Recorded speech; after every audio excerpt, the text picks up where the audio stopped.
Hello everybody and welcome to the United Stand. It's Monday, we're back. We've got Ben Foster in the house for Football Fill-In. Missed you last week. Probably not a bad week to miss because Ronaldo stormed out on Wednesday. So I do want to get your opinions on Ronaldo and we want to talk about United because last time we spoke, I said after the Everton game, United are back and you were like, I don't think so. And I said, but if they play like they did against Everton, funnily enough, the Newcastle game we didn't talk about, I think you'd have had an angle to say, come on, Goldbridge, they're not back. But then I think Spurs and Chelsea, we saw something impressive there. Want to talk about Ronaldo first before we talk about that. Ronaldo, we've had all the talk over the weekend. Give us your thoughts on the whole thing. But does he come back into the team now? Is he a must-starter from what you've seen, or is it the end for Ronaldo? Yeah, it's a shame. It's a shame for it to happen the way it did. I think in other football clubs, honestly, if that's not Ronaldo, that's probably game over. You know, that's you done at that football club. And you think it should be as well? As a player, what would you be thinking when you've just had a good performance? Yeah, the star player's not in the dressing room. It's not cool, mate. Honestly, it's really, really not cool. And it's a shame that he's done that. It really, I wouldn't say it tarnishes his kind of reputation or legacy or anything like that, but it does leave a bit of a sour taste in the mouth. Like I did. It's funnily enough. Right, I did an interview a couple of days ago with a rugby player, right? Ellis Genge, big tank of a man, plays for Bristol Bears. And I said to him, if one of your teammates is on the bench, first of all refuses to come on and then storms off down the tunnel, not storms off, but makes a point of getting up with 4 or 5 minutes to go, walks all the way down the pitch and then goes into the changing room. I said, what happens in a rugby changing room? Do you know what I mean? How does that go down? He went, that would never happen. That's not even a thing.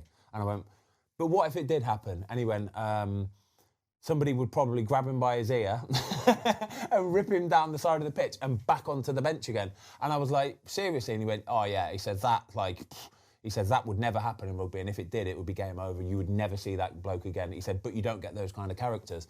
But yeah, it's not cool, that, mate. That is not cool. He is purposely got up with 3 or 4 minutes to go, and he knows what the headlines are going to be. He knows it's going. Long walk, you know it. It's a very long walk, yeah. And like I say, he's made a point of doing it so that the watching world will see it. And yeah, I think if that's not Ronaldo, that's game over for you. You were at United. He'd left.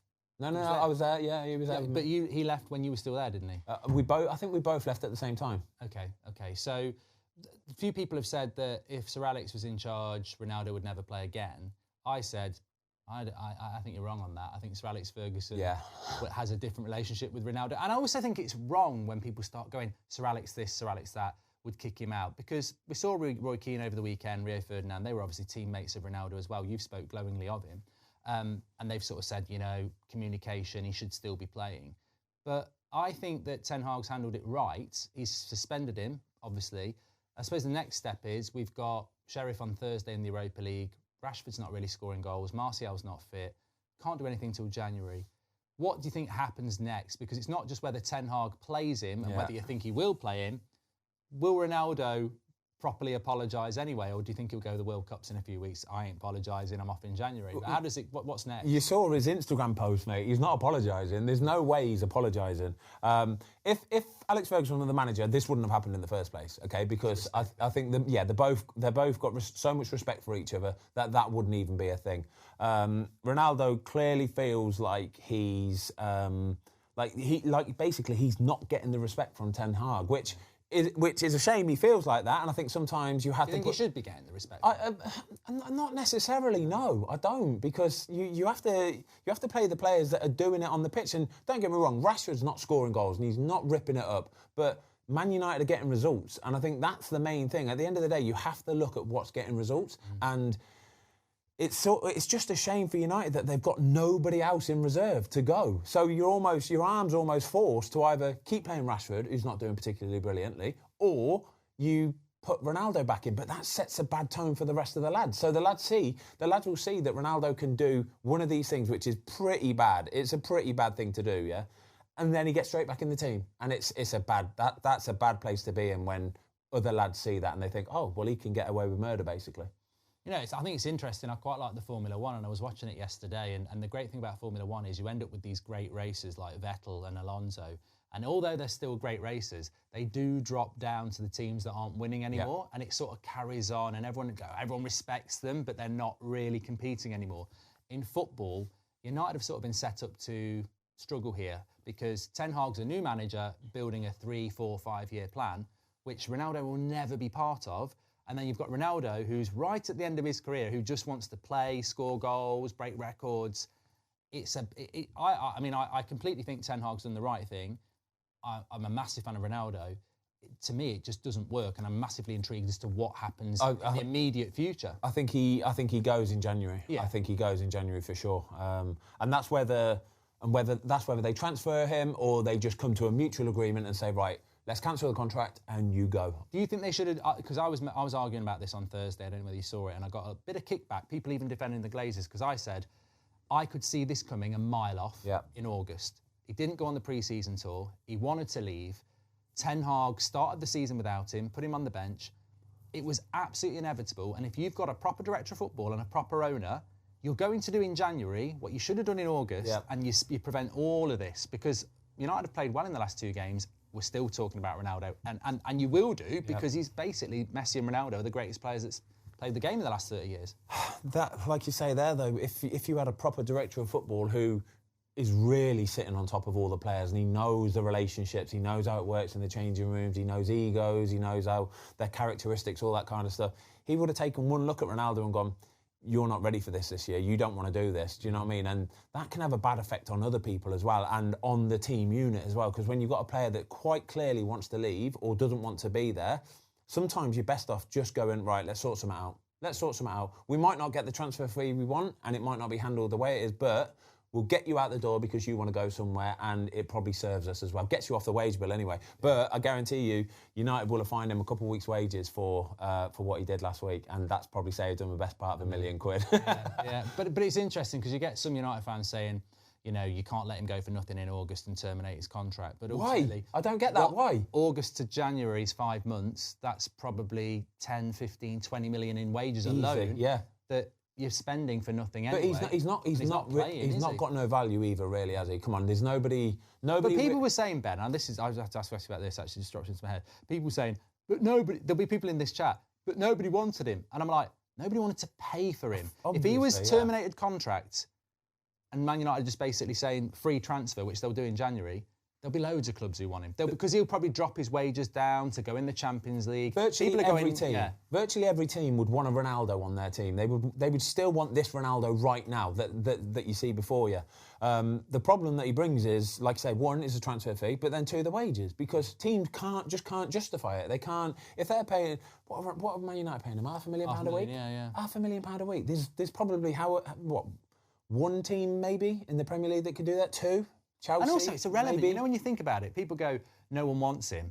It's not United's problem if they go, we'll terminate your contract. Let him find his club. I don't understand that mindset. Well, he's here because no one wanted him. But if we say, you're not here anymore, we'll terminate your contract, go and find your own club. It's not our problem anyway. And I'll guarantee you we'll have a lot of clubs. Because he might go, you know what, if I'm in the Champions League, I'll earn £150,000 a week. I'm not bothered. I think he'll get by, won't he? I think he can get by. But yeah, there'll be teams all over the world that will want him because you haven't got to pay a transfer fee, and his wage, he's getting to that age now.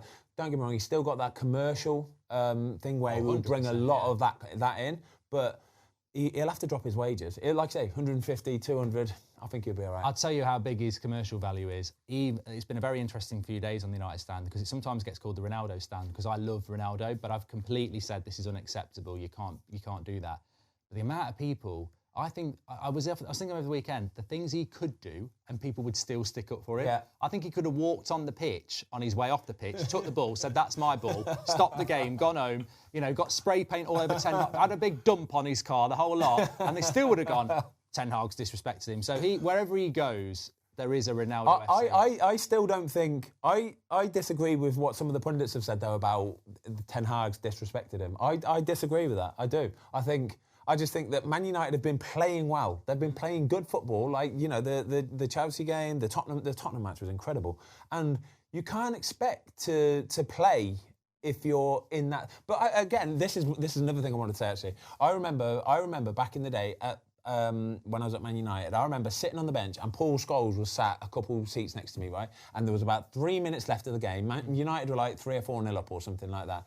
And Alex Ferguson turned around to Paul Scholes and went, Scholesy, do you want to come on? And Scholesy looked at him and went, no. And Sir Alex Ferguson just laughed and went, all right, cool. And that's how that was dealt with. Well, that's great, isn't it? That's brilliant. That's when you've got that relationship with your top players, Yeah. because you actually, even at amateur level, you've probably had that as well. You just go, I don't, and the manager just goes, yeah, they've probably got a yump, and we'll talk about it on Monday, whatever. Yeah. But Ten Hag and Ronaldo clearly don't have that relationship. I said this as well. I've got to say, I don't respect what he did. It was bang out of order. But there is a little bit of admiration to the balls to do that, because we've all been in that position at school or something like that when a teacher's pissing, when a teacher humiliates you in front of your mates and you think, is it worth the detention to have a go back? Yeah. And Ronaldo's obvious. It's a long walk from the tunnel. And he's still got to get in his car. And on that walk, all the way along, you could just start doing a little jog and realise this is a mistake and warming up. And he doesn't. And I actually think there's not many. You're talking the Mbappes, the Neymars. Yeah. Someone said to me, if Maguire had done that, you'd give him pelters. I said, as if Maguire's saying no and walking off and getting in his car. You've got to have a level of You've got to be a very high level. You've got to have some serious balls to do that. And be able to pull it off. Yeah, the gravitas to be able to just own it as well, the way he did. And he did. He just bowled and he kept looking straight, shoulders big, tall, strong, and he just bowled straight the way up there. And I thought, wow, that is It wasn't. It's unbelievable as it is bad. Just before we talk about United, Ronaldo, should he be starting for Manchester United? Forget all the noise, because I still think, and I would say it if it hadn't happened, Ronaldo should be starting against Chelsea, because I just think Sancho's so bad off the left, put Rashford on the left, that's his best position, Martial's not fit. I still think Ronaldo should be starting. If you take away all this noise, obviously that's a different matter. But if all that hasn't happened, is he right to say he should be starting? If it was the first game of the season, I'd say yes. Off the back of the last two results, and the performances from the players in his position haven't been brilliant, but they're getting results. Yeah. And I think results are what dictates the next game and the next starting 11. And I think you have to just pretty much go with the same starting 11 as what you did with Chelsea. Yeah. Although he did make that big change from Spurs, Fred out for Eriksen. Yeah. What do you think about United in the last couple of games? Because Newcastle was disappointing. Yeah. Spurs was very good, but Spurs are Spurs. And then Chelsea for 35 minutes. I mean, Potter has to make a sub at home. It was that good. What do you think about Man United? Because also, they've suddenly found this, identifiable Ten Hag way of playing. Varane gets a big injury and you're like, it's Lindelof or Maguire now, and that defence has been so It's a problem. Honestly, mate, that's a massive problem. Varane injury is a massive problem, because when you have...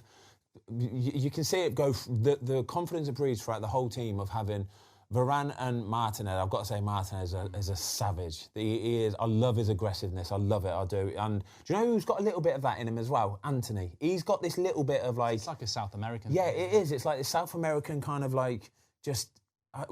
shithousery, is that the word? Yeah. Just like little niggles. Some of the stuff Martinez has been doing, the way he kind of reads the game and aggressive and front foot, all that kind of stuff. And then Varane can be the glamorous one almost, the one who can sort of stand around him and look lovely. But that breeds confidence through the team, and for David De Gea as well. So it's no surprise that David De Gea has been playing really well because of having that in front of him. So that's a massive problem for Man United going forward, the fact that Varane looks like he might be missing a World Cup. The way he went off, I think for a player to kind of have that reaction to an injury tells you that he kind of knows how bad that injury is. Apparently it's not as bad, but he might be back for the World Cup. It's definitely out for the United games. Exactly, yeah. So, but even if you're out for 3 or 4 weeks, match fitness, that's not something you can get back within a week or two. That's something that will take a long while, and he'll know that as well. So I think that reaction shows to me that it's enough to jeopardise his World Cup anyway. But no, I think the Tottenham game, again, I was watching bits and bobs. I was actually at the local snooker club on last week, so I watched a bit of it, but they absolutely battered Spurs. They absolutely battered Spurs. And to then go away and follow it up with a performance against Chelsea, you're talking about two of the best teams in the league, Tottenham, Chelsea, and you've pretty much dominated both of them. It's impressive. But again, though, you're only looking a month ago, you got pumped 6-3 against Man City. That's the bit that just infuriates me and probably every other Man United fan. But that result, if you look at the games before it, we beat Liverpool, Arsenal, not Man City, Southampton, Leicester, and then after it, we followed it up with win at Everton, draw to Newcastle, win Spurs, draw at Chelsea. So there's consistency either side, but I agree. I think that it'll be interesting to see how they react with Varane, because not only is Harry Maguire coming back in, he's coming back in with the captain's armband, which I think really causes issues in that team when a captain who's not been part of the success comes in leading the team out. Who do you think should be captain then if it's not? Bruno, I give it to Bruno. Yeah, I agree. I think the real leaders, you probably identified them. Martinez, Casemiro's been a revelation. I think David De Gea's got a lot to say as a leader. Martinez. I think Martinez would be a good leader. I think Maguire needs to focus on his own game. I don't think he should be. I think the captaincy irritates Manchester United fans, and it's only Maguire's stubbornness that he wants to not give it up. I think he should just give it up and say, I want to focus. I totally agree. I'd give it to Martinez. I think Martinez is that one guy who just leads by example. Just leads by example. Forget his whatever he is in stature and all that kind of stuff. He's just a leader and he wants to win and he'll give you that every single game. I've got to say though as well, big shout out to Christian Eriksen. I think that he's probably one of the signings of the season, to be honest with you, in the whole league as well. He's been absolutely incredible. Well, I think he's probably just identified two. Take Haaland out the league, take Man City out the league. I mean, I think you're right, Eriksen and Martinez. But it's been an interesting weekend. Spurs have dropped off a bit, 2 losses in a row. Arsenal obviously doing quite well, dropping points. Newcastle, fantastic. Wow. 7 points. We had Newcastle, Spurs, Chelsea, and I said we needed 7 points. Yeah. We've taken 5. So a win and 2 draws. Yeah. Newcastle in their last 3 have taken 7. I know. 2 wins and a draw at Old Trafford. Newcastle have won 4 out of 5.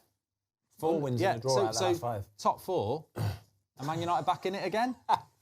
It's so difficult, isn't it? Because I would have said a couple of weeks ago, Spurs look like they'll be very consistent, but now they're playing what they're... I think Spurs are getting the performances that they have had all season, but they're not grinding out the wins now. Yeah. Chelsea are clearly a work in progress for Potter. Yeah.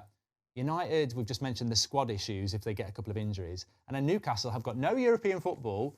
And then you've got Liverpool, who lost at the weekend, but surely will come back. It's a tough call, that top so tough. And again, like probably what I say every week, I think if you're predicting them to get into the top 4, then it's a shot in the dark. It really is. It's 50-50 probably. And there's probably 6 or 7 or 8 teams that could realistically get into that top 4. So I think that January transfer window is huge. Massive. Because when Newcastle will spend, Chelsea will spend, I think Liverpool might spend. And if United are doing what they're saying privately, they're not going to spend. I think that will probably be the tipping point that you don't make top. United need a striker. They need somebody to put the ball in the back of the net. Like I say, Ronaldo's probably going to go.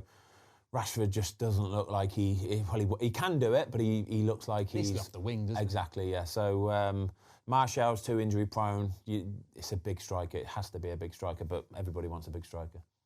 Interesting. Well, thanks for coming on, Ben. Enjoyed that. Pleasure, mate. Flew by as ever.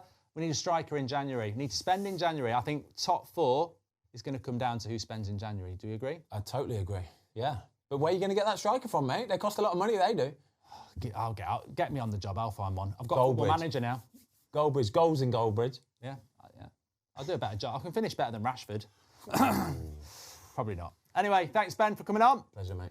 Check out Football Fill-In with Ben Foster and me a little bit later. And smash a like on the video, and we'll speak to you in a bit. Cheers.